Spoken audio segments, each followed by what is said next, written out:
Welcome to the Scoop with Dukes. I'm your host, Philip Dukes, aka Dukes D Scoop. Check me out on Twitter and Instagram at Dukes D Scoop. And this is the AU Scoop. Yes. Also formerly known as Trust the Scoop. It's been a while since I've done a video directly based in Auburn, but I'm glad to be back. All right, we got a lot to talk about. I wanted to talk about what Auburn was able to do in the transfer portal this year, what it means for Hugh Freeze and company, and also, are they done? They're not. Trust me. First and foremost, I think the hottest news of the day was Damon Wilson from UGA jumping in the transfer portal. And the reason that I'm bringing him up now is I have confirmed that there is mutual interest between Auburn and Wilson. Is he going to visit? I don't know, but I do know that there is a mutual interest. So I think that just goes to show you that now this is probably maybe one of the best players who came out in this cycle. Damon Wilson is a dog. When I tell you that this guy has first round potential at whatever how it went down at Georgia, Georgia's not going out without a fight. But Auburn and among other schools is looking to get involved. But you will see Auburn reach out for sure if they haven't already. And I've confirmed that today. But let's talk about guys who Auburn already has in the class. All right, now what makes this 24/7 Sports has this class as the number 4 class in the entire land? What makes this class so special? Why? And why did Auburn go after the guys that they went after? Well, if you Adam Cole from the Montgomery Advertiser had a really good article a couple of weeks ago about like the first 14 guys that Auburn got out of the portal, and he broke it down into tiers. And I couldn't have agreed more with the tiers. Now there have been some other developments, but I think that the first 5 guys, when you look at this class as far as being highly rated, made such a difference in what Auburn's roster looks like going into next year. You got to start with the quarterback, Jackson Arnold. Jackson Arnold, represented by one of the top agents in the world, um, had his eye on Auburn when he got into the portal. There was mutual interest from day one. I know there were a couple of guys that, where when their representation was able to take them to the portal, they had Auburn on speed dial. I don't think people really recognize how good of a job that Auburn does of making contact and using relationships and prior relationships in recruiting, but they do an awesome job with that. Being a team that some people felt, I was a guy who felt like if Auburn would have won a certain amount of games last year, they would have had the number 1 class. And I still believe that. I feel like if Auburn would have won, I think I said 8, 9 games, I think easily they could have had a top class, but it's hard to do it to provide proof of concept to have a class like that. I don't think we've ever seen a number 1 class with a losing record. So, with all that being said, Jackson Arnold was a major get. Of the 3 top quarterbacks at the transfer portal this year, I think you would have to say Jackson Arnold, um, what's my man name? John Mateer and Malik Murphy. And I think Caden Salter was a really good get as well. So I think those are 4 guys with starting experience that you wanted to get in the portal, and Auburn being able to get your guy. In previous years, what Hugh Freeze was able to do was take a quarterback and take his skill set and shape his offense around that skill set and get the best product possible. Did it with Malik Willis, did it with Caden Salter. He's done it multiple times at Ole Miss. Wasn't able to get what was needed to be successful at Auburn out of Peyton Thorne. Maybe it was the most he could have got out of him, but regardless, the situation did not have Auburn performing at the Auburn standard.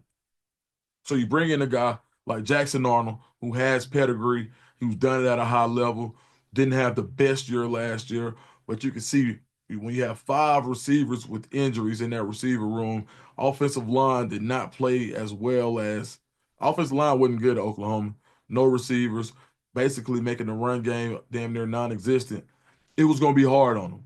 So when you look at that skill set, you see more high-end traits than you would see in a Peyton Thorne, and not to be comparative in a negative way, but it's just the truth. Jackson Arnold has NFL potential.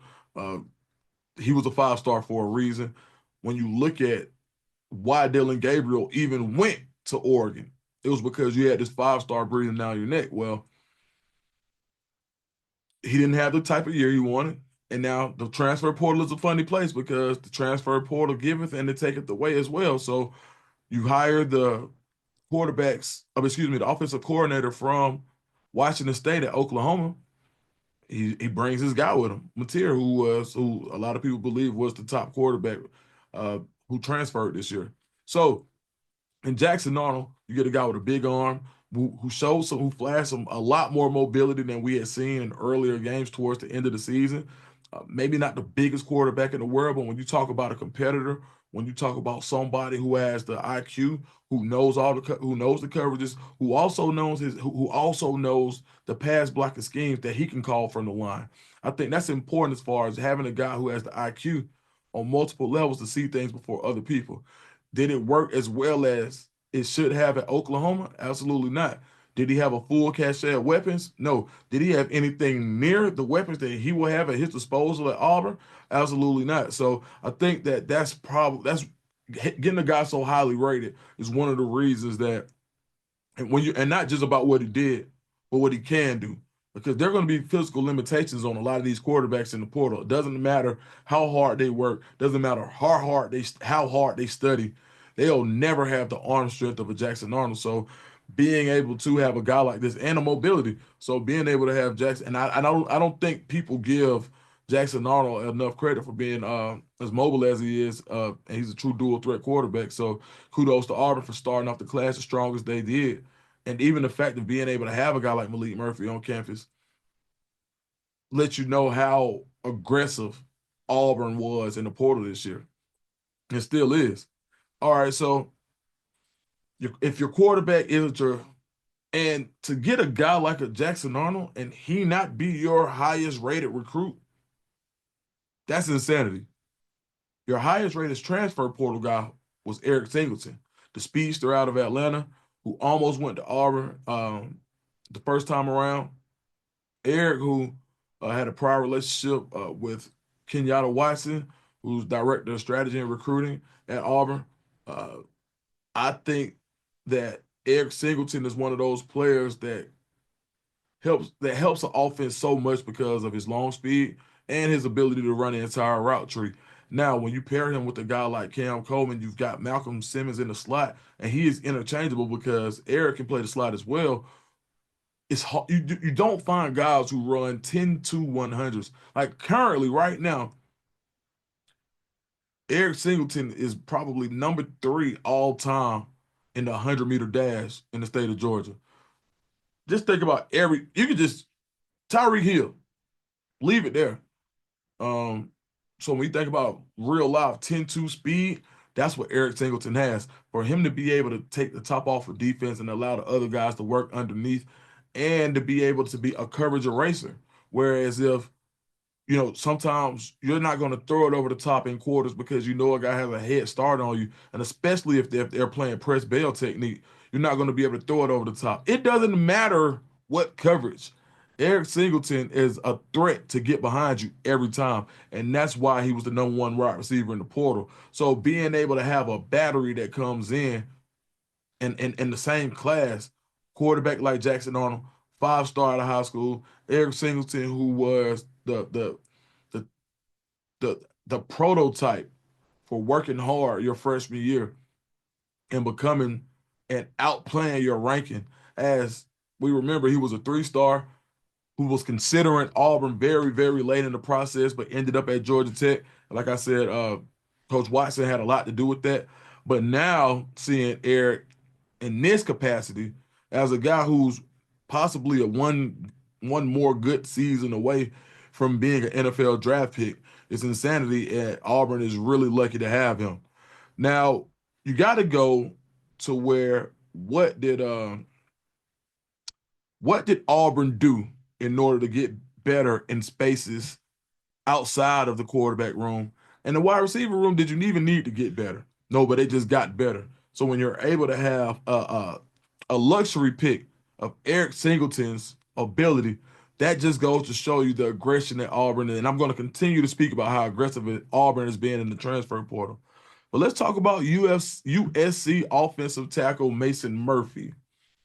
Mason Murphy, who On3 considers to be an interior player, 24/7 says he's a tackle. He's played all over. He has multiple starts at right tackle, guard, and left tackle over his career at USC. Um, he did give up some pressures, did give up some sacks, but what you want to look at here is his athleticism, and you also want to look at the amount of football that he's played and who he will be playing with. When you look at the interior offensive line for Auburn, when you have athleticism on the outside and not just size and girth, you you you raise the level of play because of how good you are up the middle. So with Jeremiah Wright coming back, solidifying one spot, I believe. When you have a guy like Braden Joyner that played a ton, Dylan Wade who can come and provide another body on the interior who's probably better suited to be a guard.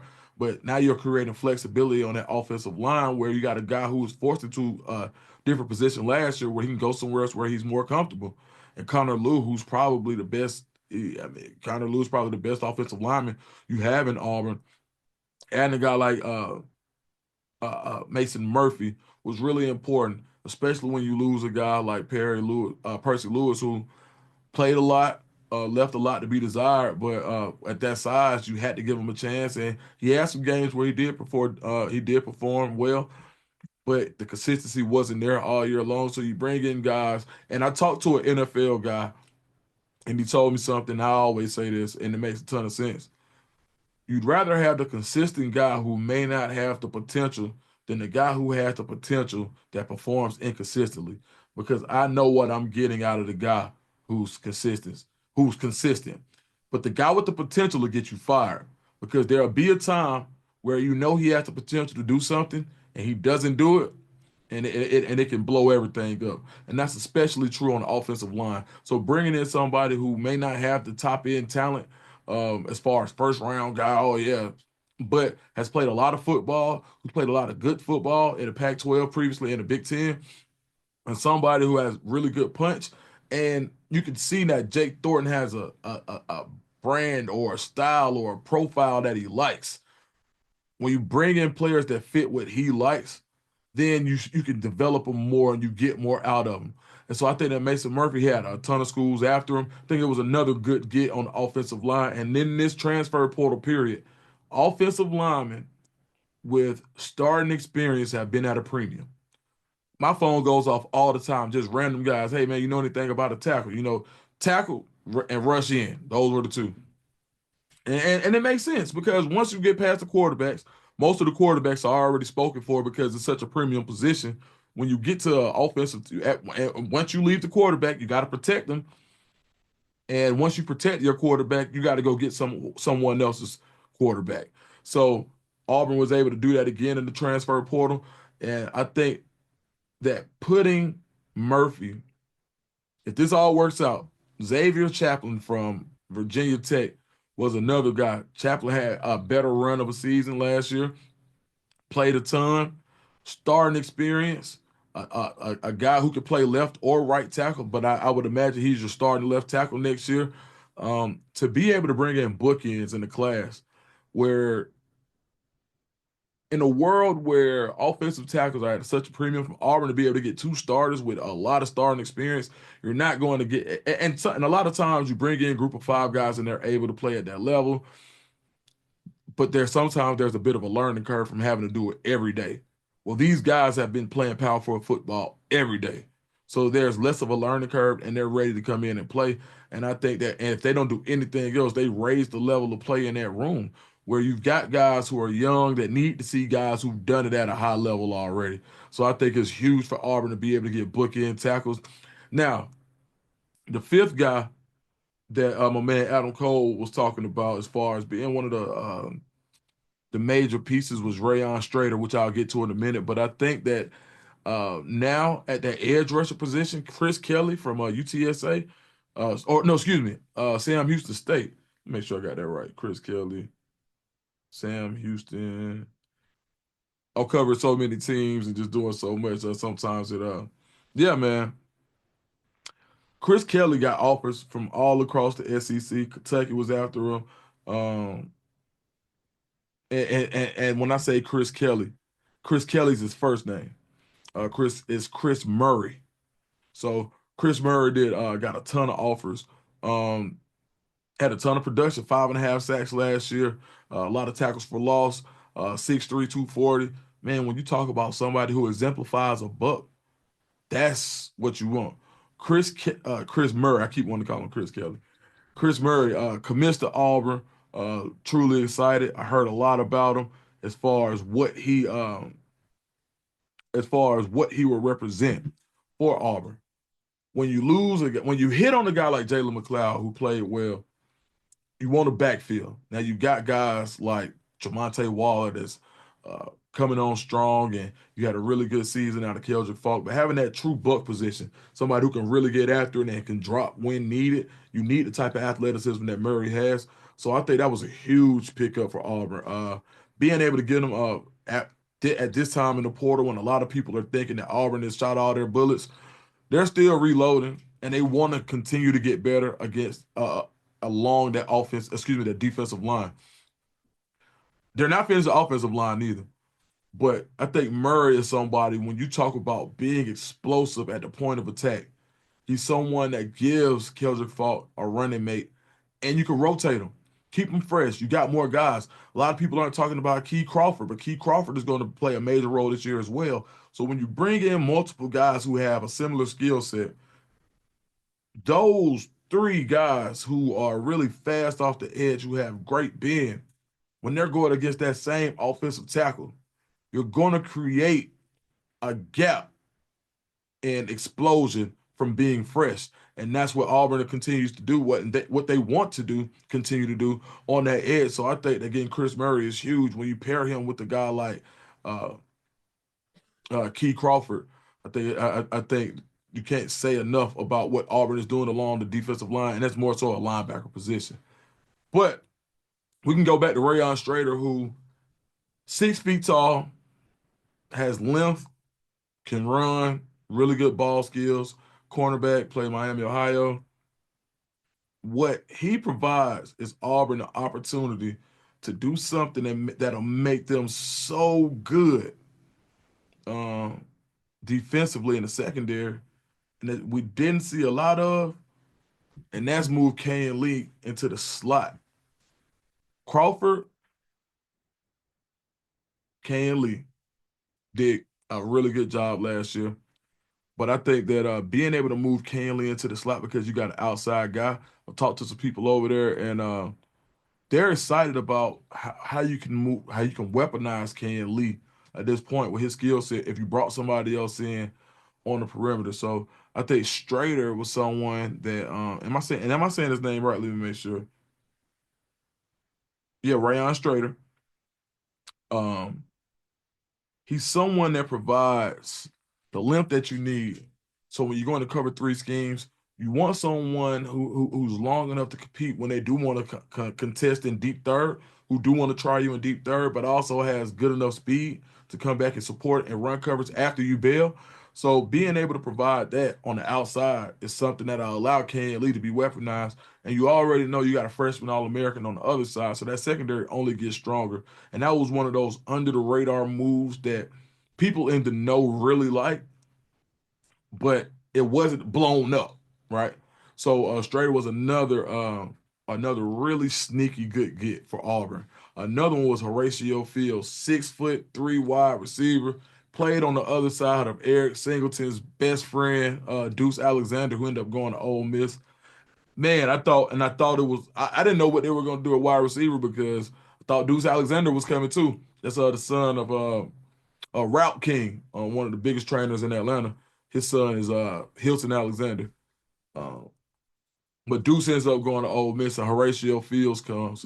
And man, Horatio has really good ball skills, really good at the point of attack. He's another guy that you can trust in the red zone, and another weapon for Jackson Arnold. So you go from Jackson Arnold losing five really receivers to having five receivers that can start anywhere in the country. Fields has already done it at a high level. Eric Singleton has done it at a high level. Malcolm Simmons has done it at a high level. Cam Coleman has done it at a high level. And then your fifth receiver could be potentially a Perry Thompson or a Bryce Kane, guys who have unlimited potential. So what Auburn is doing offensively only adds to the promise of what's been added in the transfer portal. So that's another good get for Auburn. I mean, really, when you break down, Jeffrey Ember, Jeffrey Ember coming back to Auburn. With Jeffrey Ember signed, everyone talked about potential, potential, potential. Size, speed, had a lot of things, hadn't played a ton of football. Jeffrey Ember got so much better over the course of this season that this was a really, really under the radar get for the season that he had at Purdue. But him, 4 tackles against Michigan towards the end of the season, got a sack against Ohio State. You want to see people do it against guys like that.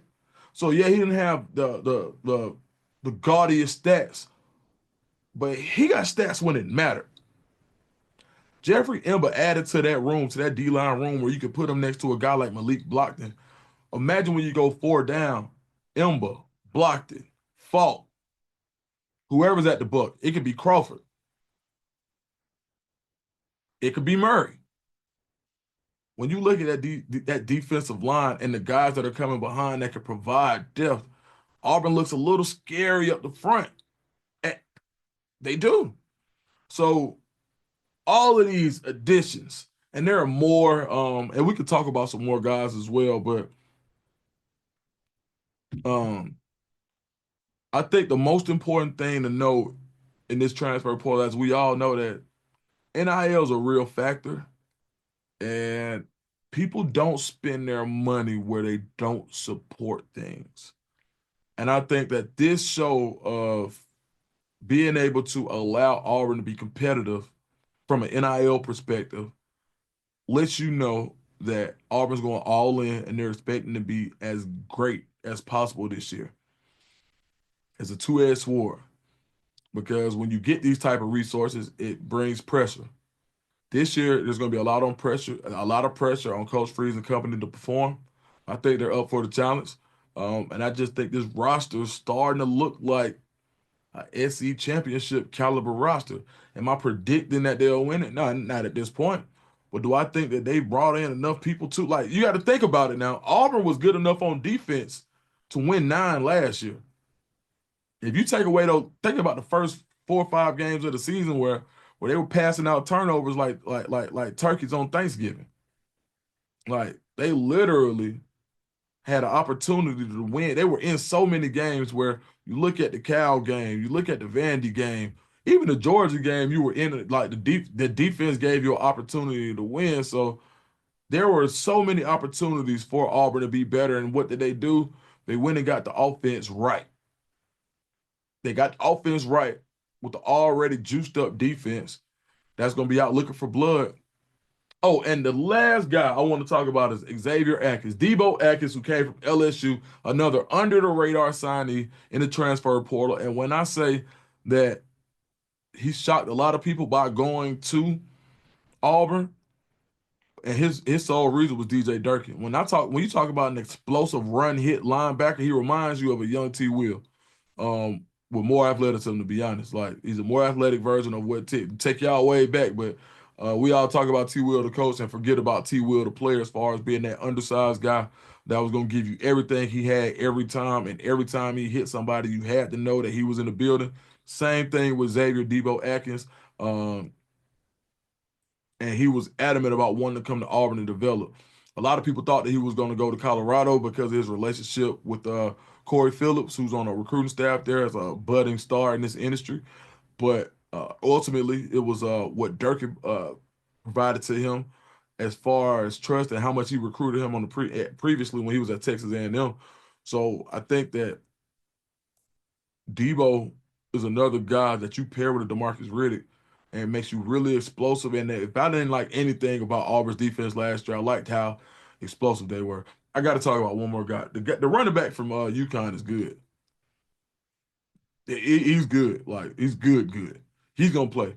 I love how he pairs with Damari Austin as far as having that 1-2 punch in the backfield. I'm 1,000% Damari Austin is going to be successful, and he gets to cash in on the potential that we've been seeing flashes of year after year. So this is the year Damari Austin cashes in, and the Sonic and Knuckles, or the Batman and Robin, or the Thunder and Lightning, however you want to call it, the 1-2 punch. Darrell Robinson gives you a great two that can eventually become the one after Austin's time passes. So I think Auburn just did so much on the offensive side of the ball. When you think about, they at every position group on offense they added. Every position group. Offensive line, they added where they were deficient at tackle. You gotta like your interior offensive line at Auburn. Wide receiver, they added they added at the wide receiver. You bring the best guy in the country in the portal. Um, Quarterback room, your trigger man is good. You get a better trigger man. You get better at trigger man. Let me say that the right way. So it really goes to show how much the powers that be trust Hugh Freeze, and they're giving him an opportunity to be better this year. And now Hugh Freeze just has to cash in on that potential. All right, that's my time, guys. Follow me on Twitter and Instagram at Duke Steve Scoop. Oh, and I do want to make sure, man, shout out to Kenyatta Watson, who is on the road. I think that's gonna be huge. We can talk about that more later, but having a guy like that on the road, the last time I saw that was when T Reed got to go on the road, and that brought back dividends in the city of Atlanta. So I think having a guy like Kenyatta Watson is going to be huge as well. So, man, thanks. That's my time. Make sure you follow me on Instagram and Twitter at Duke Steve Scoop. Make sure you hit the like and subscribe button, and come hang out on my live show, man. I do it. I'm not on schedule.